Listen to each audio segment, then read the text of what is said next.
ಹಿಂದೂ ಧರ್ಮದಲ್ಲಿ ಅತ್ಯಂತ ಪವಿತ್ರ ಸ್ಥಾನವನ್ನು ಪಡೆಯುವ ಗೋವನ್ನು ರಾಷ್ಟ್ರೀಯ ಪ್ರಾಣಿಯಾಗಿ ಘೋಷಿಸಬೇಕು ಎನ್ನುವ ಒತ್ತಾಯ ಈಗಾಗಲೇ ಇದೆ. ಆದರೆ ಗೋವನ್ನು ರಾಷ್ಟ್ರೀಯ ಸಂಪತ್ತು ಎಂದು ಘೋಷಿಸುವಂತೆ ಆಗ್ರಹಿಸಬೇಕಾಗಿದೆ ಎಂದು ರಾಷ್ಟ್ರೀಯ ಸ್ವಯಂ ಸೇವಕ ಸಂಘದ ಪ್ರಾಂತ ಸಹ ಸೇವಾ ಪ್ರಮುಖ ಸೀತಾರಾಮ್ ಅವರು ಆಕ್ರೋಶ ವ್ಯಕ್ತಪಡಿಸಿದ್ದಾರೆ. ಗೋಮಾತೆಯ ಕೆಚ್ಚಲು ಕತ್ತರಿಸಿದ ವಿಕೃತ ಮನಸ್ಸುಗಳನ್ನು ಖಂಡಿಸಿ ಪುತ್ತೂರು ಜಿಲ್ಲಾ ಗೋ ಸಂರಕ್ಷಣಾ ಸಮಿತಿ ವತಿಯಿಂದ ಪುತ್ತೂರಿನಲ್ಲಿ ಬೃಹತ್ ಪ್ರತಿಭಟನಾ ಮೆರವಣಿಗೆ ನಡೆಸಿ ಬಳಿಕ ಅಮರ್ ಜವಾನ್ ಜ್ಯೋತಿ ಸ್ಮಾರಕದ ಬಳಿ ನಡೆದ ಪ್ರತಿಭಟನಾ ಸಭೆಯಲ್ಲಿ ಅವರು ಮಾತನಾಡಿದರು. ವಿಶ್ವ ಹಿಂದೂ ಪರಿಷತ್ ಜಿಲ್ಲಾಧ್ಯಕ್ಷ ಕೃಷ್ಣ ಪ್ರಸನ್ನ ಮಾತನಾಡಿ, ಗೋವಿನ ಮೇಲೆ ದೌರ್ಜನ್ಯ ನಡೆಸಿದಾತನ ವಿರುದ್ಧ ಮೃದು ಧೋರಣೆ ತೋರುವ ಗೃಹ ಸಚಿವರು ಮಾನಸಿಕ ಅಸ್ವಸ್ಥ ಎಂಬ ಸರ್ಟಿಫಿಕೇಟ್ ನೀಡಿದ್ದಾರೆ. ಇಂತಹ ಧೋರಣೆಯನ್ನೇ ತೋರುವ ವ್ಯವಸ್ಥೆಯನ್ನು ಸರಿ ಮಾಡುವ ಜವಾಬ್ದಾರಿ ಹಿಂದೂ ಸಮಾಜದ ಮೇಲಿದೆ ಎಂದರು. ಸನಾತನ ಹಿಂದೂ ಸಂಸ್ಕೃತಿ ಪ್ರಕಾರ ನಮ್ಮ ಜೀವನದಲ್ಲಿ 16 ಸಂಸ್ಕಾರಗಳಿವೆ. ನಮಗೆ ಗರ್ಭಧಾನ ಸಂಸ್ಕಾರದಿಂದ ಹಿಡಿದು ಅಂತ್ಯ ಸಂಸ್ಕಾರವರೆಗೆ ಈ 16 ಸಂಸ್ಕಾರಗಳಲ್ಲಿ ಪ್ರತಿಯೊಂದಲ್ಲೂ ಕೂಡ ಗೋವಿನ ಮಹತ್ವ ಇದೆ. ಮತ್ತು ನಮಗೆ ಪಂಚಗವ್ಯ ಇರಬಹುದು, ಪಂಚಾಮೃತ ಇರಬಹುದು, ದೇವರ ಪೂಜೆ ಇರಬಹುದು, ಪ್ರತಿಯೊಂದರಲ್ಲಿ ಕೂಡ ಗೋವು ಇಲ್ಲದಂತಹ ಸನಾತನ ಹಿಂದೂ ಧರ್ಮವನ್ನು ನಾವು ಊಹಿಸಲು ಕೂಡ ಸಾಧ್ಯ ಇಲ್ಲ. ಅದು ಕಲ್ಪನೆ ಕೂಡ ಮಾಡಲಿಕ್ಕೆ ಸಾಧ್ಯ ಇಲ್ಲ. ಅಂತಹ ಗೋಮಾತೆಯನ್ನು ನಾವು ಪೂಜಿಸುವಂತಹ ಮಾತೆಯನ್ನ ದುಷ್ಟ ಶಕ್ತಿಗಳು, ಮತಾಂಧ ಶಕ್ತಿಗಳು, ಜಿಹಾದಿಗಳು ಮಾಡ್ತಾ ಇರುವಂತಹ ಆಕ್ರಮಣವನ್ನ ನಾವೆಲ್ಲರೂ ಕೂಡ ಅತಿ ಉಗ್ರ ಶಬ್ದಗಳಲ್ಲಿ ಇವತ್ತು ಖಂಡಿಸಬೇಕಾದ ಅನಿವಾರ್ಯತೆ ಇದೆ. ಬಂಧುಗಳೇ, ರಾಜ್ಯ ಸರ್ಕಾರ ಏನಿದೆ, ಈ ಕರ್ನಾಟಕ ರಾಜ್ಯ ಸರ್ಕಾರ ಪಾಕಿಸ್ತಾನದ ಪರವಾಗಿ ಕೂಗುವವರು ಅವರ ಬಗ್ಗೆ ಮೃದು ಧೋರಣೆಯನ್ನು ತಾಳ್ತಾ ಇದೆ. ಜೊತೆಗೆ ಅದು ಅವರಿಗೆ ಸರಿಯಾಗಿ ಕೇಳಿಸೋದಿಲ್ಲ. ಅಂಥವ್ರನ್ನ ಶಿಕ್ಷೆ ಮಾಡಲಿಕ್ಕೆ ಯೋಗ್ಯತೆ ತಾಕತ್ತಿಲ್ಲದಂತ ಈ ಸರ್ಕಾರ ಗೋಹತ್ಯೆ ಮಾಡುವವರ ಬಗ್ಗೆ, ಗೋವಿನ ಮೇಲೆ ದೌರ್ಜನ್ಯ ಮಾಡುವವರ ಬಗ್ಗೆ ಒಂದು ಮೃದು ಧೋರಣೆಯನ್ನು ತಾಳ್ತಾ ಸಂಬಂಧಪಟ್ಟ ಇಲಾಖೆಯ ಗೃಹ ಮಂತ್ರಿಗಳೇ ಹೇಳ್ತಾರೆ, ಅವರನ್ನ ಮಾನಸಿಕ ಅಸ್ವಸ್ಥ ಅಂತ ಹೇಳುವ ಒಂದು ಸರ್ಟಿಫಿಕೇಟ್ ಅನ್ನು ಕೊಡ್ಲಿಕ್ಕೆ ಹೊರಡ್ತಾರೆ. ಜೊತೆಗೆ ಏನೇ ಹಿಂದೂಗಳ ಮೇಲೆ ದಬ್ಬಾಳಿಕೆ ಆದಾಗ ಅದೊಂದು ಆಕಸ್ಮಿಕ ಘಟನೆ ಅಂತ ಹೇಳ್ತಾರೆ.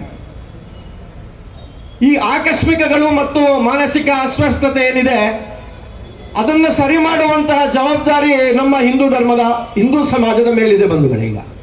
ಯಾಕಂದ್ರೆ ನಾವು ಇನ್ನು ಸುಮ್ಮನೆ ಇದ್ರೆ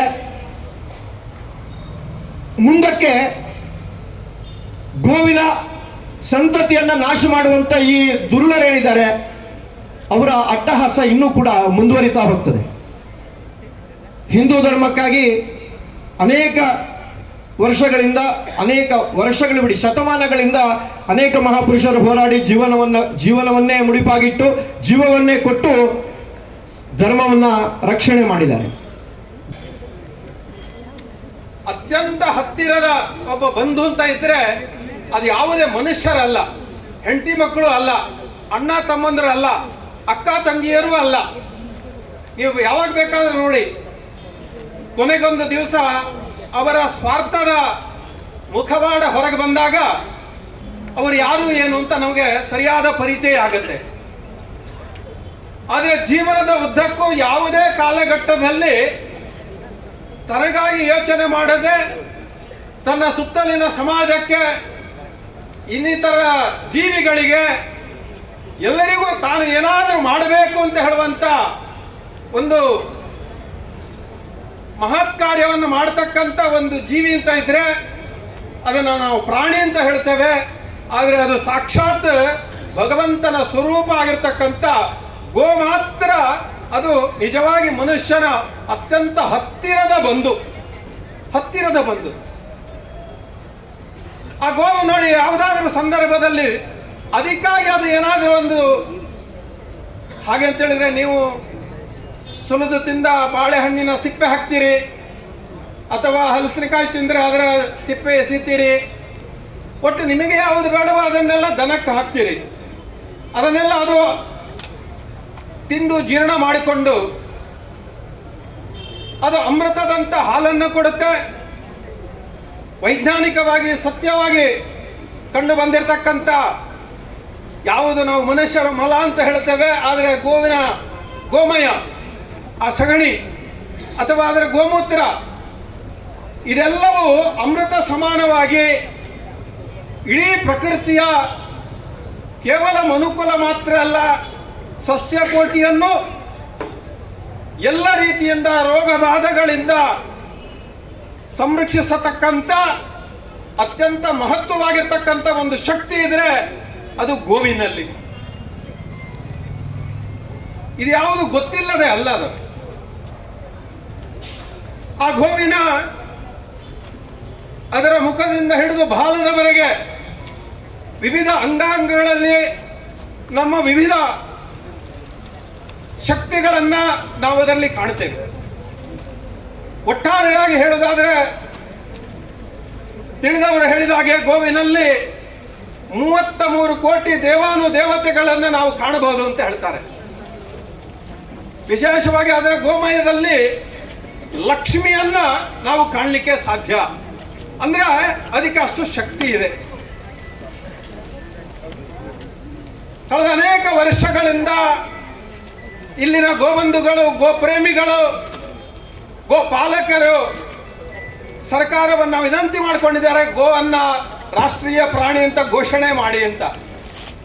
ನಾನು ಹೇಳ್ತಾ ಇದ್ದೀನಿ, ಅದು ರಾಷ್ಟ್ರೀಯ ಪ್ರಾಣಿ ಅಂತ ಅನ್ನೋದಕ್ಕಿಂತ ಕೂಡ ಅದನ್ನು ಒಂದು ರಾಷ್ಟ್ರೀಯ ಸಂಪತ್ತು ಅಂತ ನಾವು ಇವತ್ತು ಸರ್ಕಾರ ಸಂವಿಧಾನ ಪ್ರಕಾರ ಕಾನೂನು ಕಾಯ್ದೆಗಳ ಒಳಗೆ ಅದನ್ನೊಂದು ರಾಷ್ಟ್ರೀಯ ಸಂಪತ್ತು ಅಂತ ನಾವು ಘೋಷಣೆ ಮಾಡಬೇಕಾಗಿದೆ. ಅಂತ ಮಹತ್ತರವಾಗಿರ್ತಕ್ಕಂಥ, ಅಂತ ಮಹೋನ್ನತವಾಗಿರ್ತಕ್ಕಂಥ ಒಂದು ಸಾಮರ್ಥ್ಯ, ಶಕ್ತಿ ಅದು ಗೋವಿನಲ್ಲಿದೆ. ಇಂಥ ಒಂದು ಮಹತ್ವವನ್ನು ಪಡೆದಿರತಕ್ಕಂಥ ಗೋವಿನ ರಕ್ಷಣೆಗೋಸ್ಕರ, ಗೋ ಸಂಪತ್ತಿನ ಉಳಿವಿಗೋಸ್ಕರ ಬಹುಶಃ ನಾವು ಇವತ್ತು ಬೀದಿಗಿಳಿದು ಹೋರಾಟ ಮಾಡುವಂಥದ್ದು. ಕೃಷ್ಣ ಇರುವಾಗ ಕೃಷ್ಣನ ಮೇಲೆಯೂ ಅನ್ಯಾಯ ಮಾಡಿದವರಿದ್ದಾರೆ. ನಮ್ಮೆಲ್ಲ ದೇವರು ಸುಮ್ಮನೆ ಯಾವುದೇ ಒಂದು ಶಕ್ತಿ ಇಲ್ಲದೆ ಈ ಕೆಲಸಗಳನ್ನು ಮಾಡಲಿಲ್ಲ. ಹಾಗಾಗಿ ರಾಮನೂ ಅದನ್ನು ಎದುರಿಸಿದ್ದಾನೆ, ಕೃಷ್ಣನೂ ಎದುರಿಸಿದ್ದಾನೆ, ಶಿವಾಜಿಯೂ ಎದುರಿಸಿದ್ದಾನೆ. ನಮ್ಮ ಪರಂಪರೆಯ ಹಾಗೆ ದುಷ್ಟ ಶಕ್ತಿಗಳ ವಿರುದ್ಧ ತೊಡೆತಟ್ಟಿ ಸಮಷ್ಟಿ ಹಿತಕ್ಕೋಸ್ಕರ, ಮನುಕುಲದ ಕಲ್ಯಾಣಕ್ಕೋಸ್ಕರ, ಈ ಪ್ರಕೃತಿಯ ಉಳಿವಿಗೋಸ್ಕರ ಟೊಂಕ ಕಟ್ಟುವಂಥ ಜೀವನ, ಅದೇ ನಮ್ಮ ಬದುಕು, ಅದೇ ನಮ್ಮ ಜೀವನ. ಹಾಗಾಗಿ ಈ ಸಂದರ್ಭದಲ್ಲಿ ನಮ್ಮ ರಾಜ್ಯದ ಆಡಳಿತ ವ್ಯವಸ್ಥೆ ಅವರಿಗೆ ಒಂದು ಎಚ್ಚರಿಕೆಯನ್ನು ಕೊಡುವಂಥದ್ದು. ನಿಮ್ಮ ರಾಮನ ಹಿಂದೆ ಸಿದ್ಧ ಅನ್ನತಕ್ಕಂಥ ಹೆಸರಿದೆ, ಆದರೆ ನೀವು ಯಾವುದರಲ್ಲಿ ಸಿದ್ಧ? ನೀವು ಸಿದ್ದರಾಮಯ್ಯ ಆದರೆ ಸಾಲದು, ನೀವು ಶುದ್ಧವಾದಂಥ ರಾಮಯ್ಯ ಆಗಬೇಕಾದ್ರೆ ನಿಮಗೆ ಗೋವು ಅನಿವಾರ್ಯ. ನೀವು ಶುದ್ಧವಾದಂಥ ರಾಮಯ್ಯನಾಗಿ ಮುಂದಿನ ಬದುಕಿನಲ್ಲಿ ಏನಾದರೂ ನಿಮ್ಮ ಜೀವನದಲ್ಲಿ ಒಂದು ಮೋಕ್ಷವನ್ನ, ತೃಪ್ತಿಯನ್ನು ಪಡಿಬೇಕಾದ್ರೆ ಈ ಗೋವಿನ ಸಂರಕ್ಷಣೆಯ ಒಂದು ಮಹತ್ತರವಾಗಿರ್ತಕ್ಕಂಥ ಹೊಣೆಗಾರಿಕೆಯನ್ನ, ಒಂದು ಜವಾಬ್ದಾರಿಯನ್ನು ನಿರ್ವಹಿಸದ್ದೇ ಆದರೆ, ಅಕಸ್ಮಾತ್ ಅದಕ್ಕೆ ತಪ್ಪಿದ್ದೇ ಆದರೆ ಈ ಬದುಕು ಬಿಡಿ, ನಿಮ್ಮ ಮುಂದಿನ 7 ಜನ್ಮದಲ್ಲೂ ಕೂಡ ಯಾವ ಭಗವಂತನು, ಯಾವ ಮಠಾಧಿಪತಿಗಳು ಯಾರು ಕೂಡ ನಿಮ್ಮನ್ನು ರಕ್ಷಣೆ ಮಾಡಲಿಕ್ಕೆ ಸಾಧ್ಯ ಇಲ್ಲ. ಸುಳ್ಯ ಶಾಸಕಿ ಭಾಗೀರಥಿ ಮುರುಳ್ಯ, ಬೆಳ್ತಂಗಡಿ ಶಾಸಕ ಹರೀಶ್ ಪೂಂಜಾ, ಪುತ್ತೂರು ಮಾಜಿ ಶಾಸಕ ಸಂಜೀವ ಮಠಂದೂರು, ಬಿಜೆಪಿ ನಗರ ಮಂಡಲ ಅಧ್ಯಕ್ಷ ಶಶಿಕುಮಾರ್, ಗ್ರಾಮಾಂತರ ಮಂಡಲ ಅಧ್ಯಕ್ಷ ದಯಾನಂದ ಶೆಟ್ಟಿ ಉಜಿರೆಮಾರು, ಒಬಿಸಿ ಮೋರ್ಚಾ ರಾಜ್ಯ ಕಾರ್ಯದರ್ಶಿ ಆರ್ಸಿ ನಾರಾಯಣ ಮೊದಲಾದವರು ಪ್ರತಿಭಟನೆಯಲ್ಲಿ ಪಾಲ್ಗೊಂಡಿದ್ದರು. ಅನೀಶ್, ವಿ4 ನ್ಯೂಸ್, ಪುತ್ತೂರು.